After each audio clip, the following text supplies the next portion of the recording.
আসসালামু আলাইকুম। B Tech institute থেকে আমি বোরহান বলছি। আজকে আমরা দেখাবো মাইক্রোসফট অফিস এক্সেল 2016 এর ফুল কোর্সের ৪ নম্বর ক্লাস। তো আজকে ৪ নম্বর ক্লাসে আমরা আ মাইক্রোসফট এক্সেলের মধ্যে কন্ডিশনাল ফরম্যাটিং সম্পর্কে আজকে আমরা ধারণা নেওয়ার চেষ্টা করব ইনশাআল্লাহ। তো কন্ডিশনাল ফরম্যাটিং মূলত কি এবং এইটার কাজ কিভাবে হয়, এখানে ক্লিক করলে অনেকগুলান সিস্টেম আছে, হাইলাইট, সেলস রুলস, তারপর top bottom rules, data bars, colour icon, এইগুলানের কাজ কি এটার সম্পর্কে আজকে আমরা ধারণা দেওয়ার চেষ্টা করব। তো চলুন দেখা যাক প্রথমত কি আছে, হাইলাইট, কালার্স অ্যান্ড রুলস। এটার জন্য আমি এই জায়গাতে কিছু ডাটা কালেক্ট করে রাখছি, যে কোনো একটা ভ্যালিউজ এটা আমরা অ্যাড করে রাখছি। এই ভ্যালিউজের মূলত কাজ কি, এই ভ্যালু তো মধ্যে এখানে অনেক রকমের সংখ্যা আছে, যেখানে কম বেশি, তার উপরে অনেকগুলো বেশি আছে, কম আছে, এরকম ভ্যালু এখানে অ্যাড করা আছে।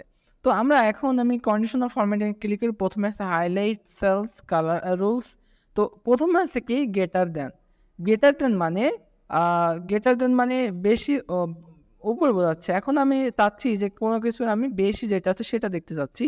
এখন গেটার দেন মানে এক সাইডে কম, যেটা গেটার দেনের বেশি দিক থাকবে সেটা মানে বেশি এবং কম। আচ্ছা, গেটার দেনের এখন আমি চাচ্ছি যে এইখানে 100 এর ওপরে যেগুলো আছে সেগুলো জানতে চাচ্ছি। সেক্ষেত্রে আমি গেটার দেন আমি 100 লিখলাম। জাস্ট আপনি এই জায়গাতে কীভাবে যে হাইলাইট হয়ে গেল দেখছেন? এই জায়গাতে আমরা যদি কালার পরিবর্তন করে দিই, যেমন গ্রিন কালারটা করে দিই, তাহলে 100-র ওপরে যতগুলান মান থাকবে সেই মানগুলান কিন্তু এই জায়গাতে শো করবে, মানে হাইলাইট হয়ে যাবে। ঠিক আছে, এটাকে আমি ওকে করে দিলাম, তাহলে এটা হাইলাইট থেকে যাচ্ছে। এবং এই জায়গাতে হাইলাইটে গিয়ে যদি নিচে আছে কি দেখেন, লেস দেনে গিয়ে আমরা যদি চাচ্ছি যে 100-র নিচে যেগুলো আছে সেইগুলো দেখবো, তো সেই ক্ষেত্রে এই যে নিচে কিন্তু এই লাইট রেড হয়ে গেছে এই জায়গাতে। এখন যদি ওকে করি, তাহলে যেগুলো গ্রিন সেগুলো হচ্ছে 100-র ওপরে মান, আর যেগুলো হচ্ছে লাইট রেড সেগুলো হচ্ছে যে 100-র নিচে মান। এখন আমরা চাচ্ছি যে তারপরে আছে কি যে বিটুইন মানে খেয়াল করি, বিটুইন মানে এই জায়গাতে বলছে যে আমি চাচ্ছি যে 50 থেকে 100-র মধ্যে যেগুলো আছে সেগুলো দেখতে চাচ্ছি। আচ্ছা, এটাকে সিলেক্ট করতে হবে, নতুবা এটা হবে না। আর সিলেক্ট করে এই জায়গাতে হাইলাইট ক্লিক করে বিটুইনে ক্লিক করলাম। বিটুইন ক্লিক করে এই জায়গাতে আমরা 50 ভ্যালু প্রথমে দিলাম, দেন দ্বিতীয়ত ভ্যালু দিলাম এই জায়গাতে 100 ভ্যালু। তাহলে এই জায়গাতে আমরা কালার পরিবর্তন করে দিই। এই জায়গাতে আমরা লাইট রেড না দিয়ে ইয়েলো কালার করে দিই। তাহলে এই যেখানে ইয়েলো কালার হয়ে যাচ্ছে কি যে 50 থেকে 100-র মধ্যে যে মানগুলো আছে সেগুলো কিন্তু এই জায়গাতে হাইলাইট হয়ে গেছে। তো ব্যাপারটা বোঝা গেছে, এই হচ্ছে বিটুইনের কাজ। তারপরে আমি আবার এটাকে সিলেক্ট করে জাস্ট এখানে কি আছে যে এখানে আছে ইকুয়াল হচ্ছে যে নির্দিষ্ট মান। সাপোজ আমি 100 নিতে চাই, এই যে 100 নিতে গেলাম, এই যে জাস্ট এখানে 100 ক্লিক করলাম, এই যে 100 এটা সিলেক্ট হয়ে গেল। যে কোনো একটা কালার করে দিই, রেড কালার, অথবা এখানে কাস্টম ফরম্যাটে গিয়ে এই জায়গাতে কালার পরিবর্তন করলে এই যে নাম্বার ফিলে গেলে আমরা যে কোনো একটা কালার পরিবর্তন করতে পারি। যে কোনো একটা কালার দিয়ে দিই, সাপোজ এটা রেড কালার দিয়ে দিই, ওকে করি, তাহলে এটা রেড কালার হয়ে যাচ্ছে। তো এইভাবে মূলত হাইলাইটগুলো করতে হয়। এবং তারপরে যেগুলো আছে সেটা হচ্ছে যে টেক্সট কন্টেন্ট। এইটা কি, এটা মূলত হচ্ছে সাপোজ এই জায়গাতে আমি টেক্সটের টোটালটা সিলেক্ট করলাম, সিলেক্ট করে আমি এই জায়গাতে এখানে গিয়ে টেক্সট দ্যাট কন্টেন্ট এই জায়গাতে ক্লিক করলাম। ক্লিক করার পরে আমি যেটা এই জায়গাতে হাইলাইট করতে চাচ্ছি, সাপোজ এই জায়গাতে আমি পাবনা হাইলাইট করতে চাচ্ছি, PABNA, এখানে কিন্তু অনেকগুলো নাম আছে দেখছেন, সেই ক্ষেত্রে কিন্তু এটা হাইলাইট হয়ে যাচ্ছে। এবার যদি আমরা ওকে করে দিই সেক্ষেত্রে যে এটা কিন্তু হাইলাইট হয়ে থাকলো।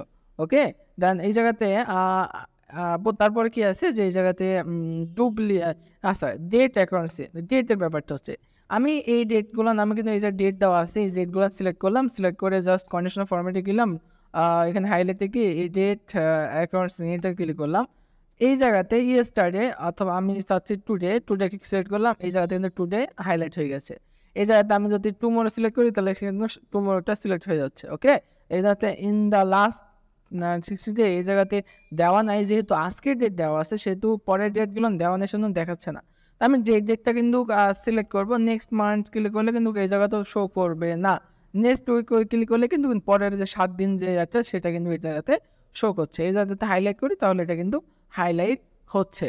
ওকে, তারপরে আমি এই রাজশাহী লেখাটাকে আমি কপি করে এই জায়গাতে আমি পেস্ট করতেছি, করার পরে আমি এটাকে সিলেক্ট করলাম। ওকে, সিলেক্ট করে আমি কন্ডিশনাল ফরম্যাটিং গেলাম, দেন এই হাইলাইট রুলস সেলস অ্যান্ড রুলসে গেলাম, দেন এই যে ডুপ্লিকেট বলে একটা অপশন আছে, ডুপ্লিকেটে ক্লিক করলাম। তাহলে এই জায়গায় জাস্ট ডুপ্লিকেট ক্লিক করে ওকে করলাম, তাহলে এই জায়গাতে এই জায়গাতে ডুপ্লিকেট শো করবে। ওকে, আমি এখানে ক্লিক করলাম, ডুপ্লিকেটে ক্লিক করলে এই জায়গাতে ডুপ্লিকেট যেগুলো আছে সেই দুইটা কিন্তু হাইলাইট হবে। এখন আমরা চাইলে এইটাকে আমরা কেটে দিতে পারি। ওকে, এইভাবে ডুপ্লিকেটগুলো আমরা খুঁজতে হয়। কোনো কিছুর একই জিনিস দুইটা বা তিনটা আছে সেটার খোঁজার জন্য, ডুপ্লিকেট খোঁজার জন্য আমরা এই হাইলাইট সেলস অ্যান্ড রুলসে যাবো, দেন এখান থেকে ডুপ্লিকেট ভ্যালুসে ক্লিক করবো, তাহলে কিন্তু ডুপ্লিকেটগুলো শো করবে। এই যে এখানে কিন্তু ডুপ্লিকেটগুলো শো করছে। ওকে, আমরা কালারটা পরিবর্তন কিন্তু করে দিতে পারি। ব্যাপারটা বোঝা গেছে?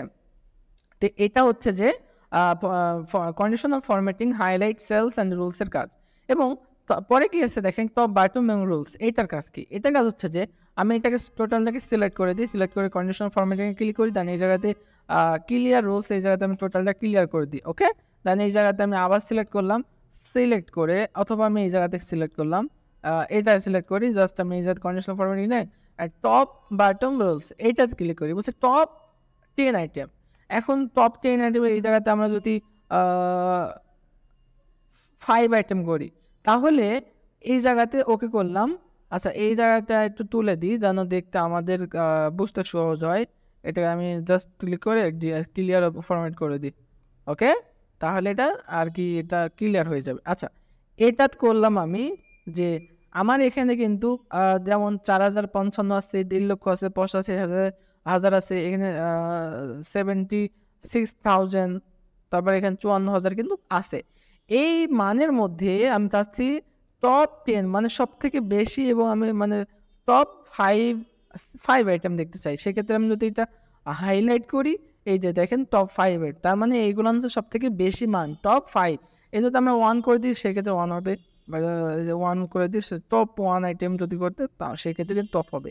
ওকে, তারপরে এই জায়গাতে আমি ক্রস করে দিই, এই জায়গাতে টপ 10% মানে সব থেকে বেশি যে আছে সেটার খাতে এই জায়গাতে কিন্তু বলছে। আচ্ছা, আমি এটাকে ক্লিক করে আমি এটাকে ক্লিয়ার ফরম্যাট করে দিই, সেই ক্ষেত্রে তারপরে এটাকে আমরা কাজ করতে চাই। এবার কিন্তু আমরা ভালো করে বুঝতে পারবো। ওকে, দেন টপ 10+, তাহলে কিন্তু যেটা সব থেকে মান বেশি আছে সেটাই কিন্তু এই জায়গাতে হাইলাইট হচ্ছে। ব্যাপারটা বোঝা গেছে? এবার এটাকে আমি ক্লিয়ার করে দিই, তাহলে এটা ক্লিয়ার হয়ে যাবে। দেন আবার ক্লিক করে এই জায়গাতে বলছে যে টপ 10 বাটম 10 আইটেম, মানে সব থেকে কম 10 আইটেম যদি যেটা সেটা এগুলো কিন্তু হাইলাইট করছে, যে কম থেকে শুরু হয়েছে, যত বেশি 10 পর্যন্ত আইটেম যত হয়েছে তত এই জায়গাতে কিন্তু শো করছে। ব্যাপারটা বোঝা গেছে? সেই হচ্ছে ব্যাপার।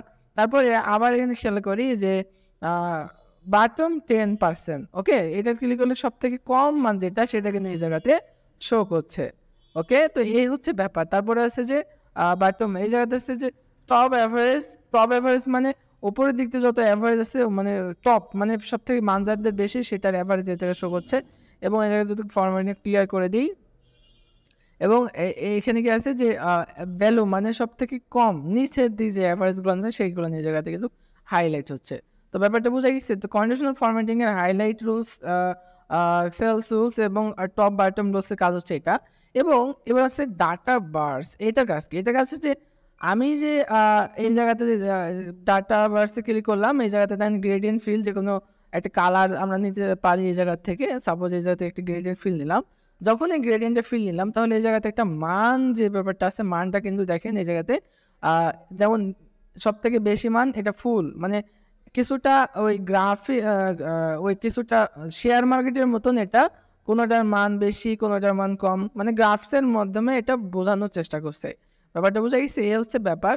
তারপরে এই জায়গাতে আছে যে কালার, যে কোনো একটা কালার কিন্তু এই জায়গা থেকে আমরা সিলেক্ট করে নিতে পারি। সাপোজ এই জায়গাতে আমি এইটুকু সিলেক্ট করলাম, এই জায়গাতে সিলেক্ট করে আমি এই জায়গাতে কালারে ক্লিক করে যে কোনো একটা কালার কিন্তু এই জায়গাতে আমরা নিয়ে, সরি এখানে ভ্যালু ছাড়া কাজ হয় না। সাপোজ আমি এই ভ্যালুটা ক্লিক করলাম, ক্লিক করে এই জায়গাতে কালার থেকে আর যে কোনো একটা কালার কিন্তু এই জায়গা থেকে আমরা নিয়ে নিতে পারছি। ব্যাপারটা বোঝা গেছে? তো এই হচ্ছে ব্যাপার। তারপরে আমি এটাকে সিলেক্ট করে আমি এই জায়গা থেকে ক্লিয়ার করে দিব, দেন এই যে ক্লিয়ার হয়ে যাবে। এবার এখানে আমি চাচ্ছি, তারপরে আছে দেখেন আইকন সেট, তো যে কোনো একটা আইকন আমরা এই জায়গা থেকে কিন্তু ডাইরেক্ট শো করে নিতে পারি। ব্যাপারটা বুঝে গেছে? যে যেমন মান যেটা গ্রিন, লাল ইচ্ছা মতন কিন্তু এই আইকনগুলো আমি এই জায়গা থেকে ইউজ করে নিতে পারি। ওকে? এই যে যেমন চার্ট যেমনটা দেখাই, কিছুটা চার্টের মতন করে আইকন হোক আর যেটাই হোক না কেন আমি জায়গা থেকে সিলেক্ট করে নিতে পারি। তো ব্যাপারটা বুঝে গেছে? তো এই হচ্ছে মাইক্রোসফট এক্সেলের কন্ডিশনাল ফরম্যাটিংয়ের কাজ। এইভাবে মূলত কাজগুলো করতে হয়। তো ভিডিও ভালো লাগলে অবশ্যই সাবস্ক্রাইব করে দিবেন এবং ফলো করে দিবেন। আপনারা সকলে সাথে থাকুন। ধন্যবাদ।